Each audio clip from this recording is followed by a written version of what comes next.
Today I'm feeling really green, and not because XRP is up so much, no, not at all, but because today I bought a huge chunk more crypto. You know why? Because I don't care about what's happening over in the Congress on the regulatory front with Gary motherfucking Gensler. And fortunately for me, I don't really care what the price looks like as I buy the same stash every single day. And I've told you many times, if you want to get rich with crypto, there's only a couple key things to understand. The different cycles in the crypto market, which is every couple of years we go up, every couple of years we go down, happening in the exact same pattern. There's a couple years between every single bull market, right about 4 years. And so if you time your buys correctly and you just buy in this period where the prices are lower, ultimately you're going to end up with a ton of money in your pocket. Again, that is my own opinion. And that is what our analysis has shown. So what phase are we in right now? The shut up and buy more crypto phase. Now, again, I'm not trying to be rude. I'm not trying to insult you, but I am saying that I'm seeing way too many people criticize the idea of just shutting up and buying more crypto. Just not caring about what this regulator says, not caring about what this person has to say about XRP or about your crypto, and just buying more because you know what you're buying for. And one thing I'll tell you is that my videos very soon are going to start seeing a massive change. And now that change is mostly focusing on the idea that I have been in the crypto space for so long that I followed these cycles quite heavily. And I'm right now preparing you for a massive change on the channel, and a massive change that basically could also make you tons of money if you are there quickly enough. I'm not trying to sell you anything, not at all. All I'm saying is I've been here for so long, and every single time the same thing has happened. Long story short, every bull market, there's a certain phase where basically everything you buy goes absolutely berserk. We're not in that phase right now just quite yet. We are past the doom stage though, because Bitcoin right now is not the best performing asset. Altcoins are a little bit better. And the fact that everything is remaining quite stable is making me, again, a little bit excited, because that means we've got some extra time to juicily buy our dips, juicily buy some more coins before the run up, which again, I'd say personally is quite inevitable. And like I said before with these phases, every single bull market has a delirious phase where people just go absolutely insane. It's full on insanity, full on, why is that going up? Should I buy that now? A full on FOMO phase. And the only thing I care about is making sure I've got the coins that I want before that moment hits. Right now, buying XRP at 70 cents hurts my soul. All right? Every inch in my body is telling me it's too motherfucking expensive, because I bought so much under the 50-cent mark that this feels like a crime. It feels like when you go to the same bakery every single day and he changes his price from a loaf of bread from $3 to $7. You're like, excuse me? That's exactly what it feels like right now for me to buy XRP at this price. And you want to know another reason why I keep saying that we are on the right side of history, basically, and why I just keep on like a motherfucking madman? Take a look at Gensler again. I want to keep cursing, but I shouldn't. SEC Chair Gensler says crypto is a highly speculative asset class filled with fraud. Now that's ironic coming from a supposed fraudster. Wait a minute, what is He's not wrong, he's just an asshole.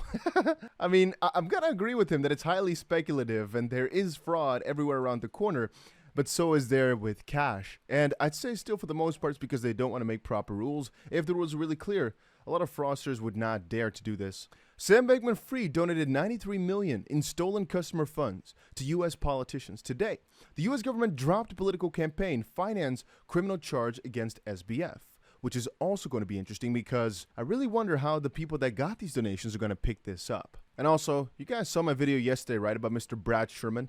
It was a pleasure to meet with the SEC chair in my office this afternoon. Well, what are they doing, huh? We discussed a range of issues including swing pricing, crypto, ESG disclosures, and the SEC's conflict of interest proposal. And Tony said 2 clowns meet to come up with an unlawful way to go after crypto industry. Now that XRP is a security and the Prometheum lies have been exposed, they got to quickly come together to discuss their next plan. By the way, over the years, I've handed out 250,000 combs on the theory that people have more use for them than I do. Chair Gensler gets a lifetime guarantee. Yeah, I'm not so sure exactly what the joke is supposed to mean.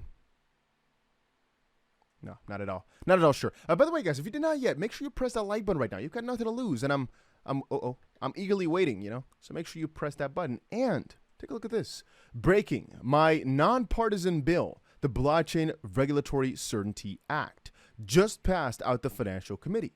This is a huge win for the US, as we are one step closer to putting Americans in the driver's seat in crafting the future peer-to-peer digital economy. The BRCA codifies in law key Treasury guidance that was established under the Obama administration, reestablished under the Trump administration, and is still followed today under Biden. This agreed upon guidance clarifies that non-custodial blockchain developers and service providers, such as miners, validators, wallet providers, that never custody consumer funds do not have to register as money transmitters.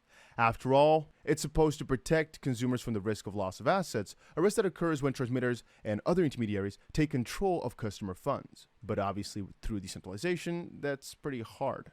And I made a short video earlier, right? Hopefully you guys all saw it, where I basically said, perhaps one thing that changes a lot right now is the SEC's approach to things. We see them now meeting up, we see them now discussing, because they're going to probably go for a different angle towards crypto. And I highly speculate that what we're seeing right here, right? This is the SEC charging QuantStamp. Never heard of them, but hey, $28 million for their ICO. Now, the problem is these guys settled pretty quickly to pay about $3.4 million in fines. And I honestly think from the way I've read this, that this is also what they expected Ripple was going to be like. So just quickly coming on in, going for a massive number in terms of lawsuit and try to get them to settle for, let's just call it $150 million or whatever. Like these guys have also just done here. We didn't even know about the lawsuit, but bam, it was settled already for $3.4 million. But when Ripple tried to stand up for themselves, they were in for a big surprise. And that's why all this stuff seems so hastily, even though they had like a decade to prepare. And that's why all this stuff seems so vague, because they never thought it'd get this far. They made a grave mistake going after Ripple. But I do believe perhaps right now, this is the SEC's redemption arc.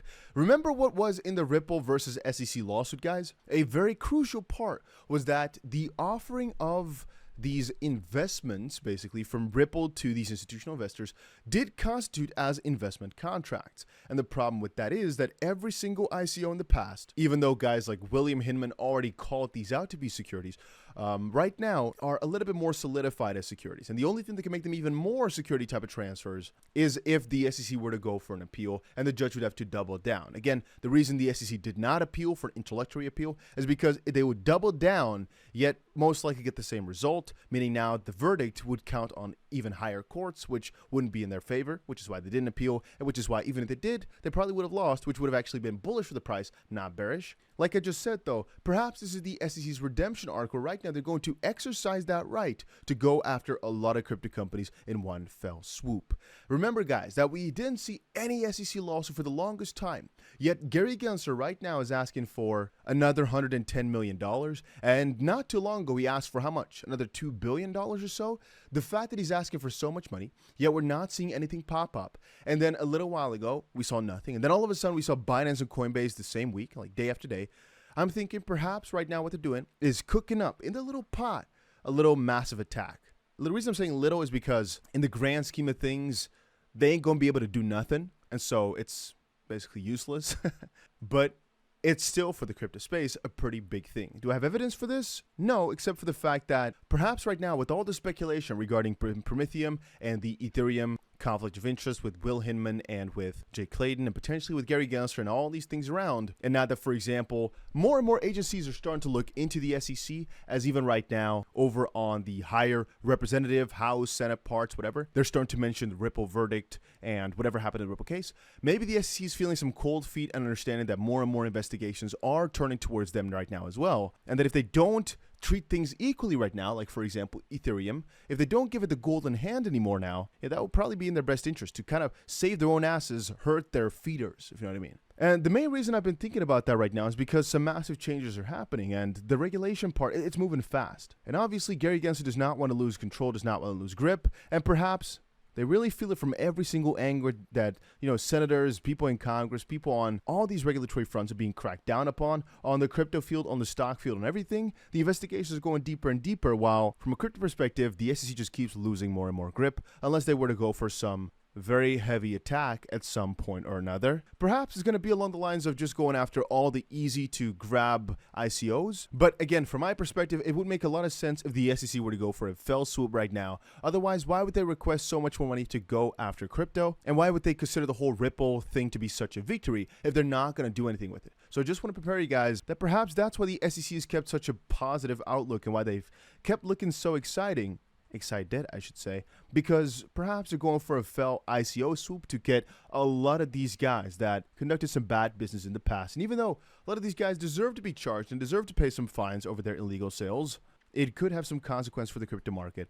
And you might ask, am I now bearish on Ethereum and all these different proof of stake coins that had a pre-sale? No, I don't mind too much, because I know even though on the short term it might be annoying, they're not going to be able to do too much. And again, if you look at it really carefully, this is, for example, an ICO that I believe was conducted in 2019, if I'm not mistaken. I believe they put up a white paper in 2017 and then actually raised money in 2019, but the SEC is only now basically gone after them. And it makes you wonder, right? What else is cooking up in the background that the SEC is doing or investigating right now that we've not seen? So don't think that just because the Ripple case is over, that the SEC won't go for yet another lawsuit. No, I'm right now more prepared than ever for them to come in blazing, because they probably want to do that before the regulations are in too heavily. Because again, their way of making crypto rules is by stating that everything is clear, there don't need to be any new rules, and they've got this. They've got the authority. So if they were to stop and keep their hands off, even though it might, disallow for some suspicion, where again, some might think, okay, they're not going too much for a power grab. On the opposite side, I'm thinking if they now shoot their suppliers, basically, like Ethereum and like some of these other guys, perhaps they'd also get some more credits all around the field. Because again, what we're seeing right now, again, is even on the politician field, a lot of these guys that received money from guys like Sam Bankman-Fried are going to be in the spotlight. And so I'm thinking they're going to be a little bit more hostile towards crypto now that that's happened. So I'm just keeping a watch out for that. Wanted to get you guys in on that mindset now too. And that's about it. It just struck my mind and I thought, let's make a video about it, because I want you guys to be prepared for anything that happens. And that's why I always tell you, keep the notification bell on, because what if something crazy happens tomorrow? You want to be notified. But also, if you've not done it yet, make sure you check out the link down below to Bybit, as you can right now claim yourself an $1,125 XRP trade for absolutely free. Or you can check out BitGet, where right now you've got a cool little prize wheel you can claim some cool prizes from for absolutely free. I'll leave links to both of these down below. Just check them out for yourself and see if you like them. And that's about it. See you guys again in another video later today.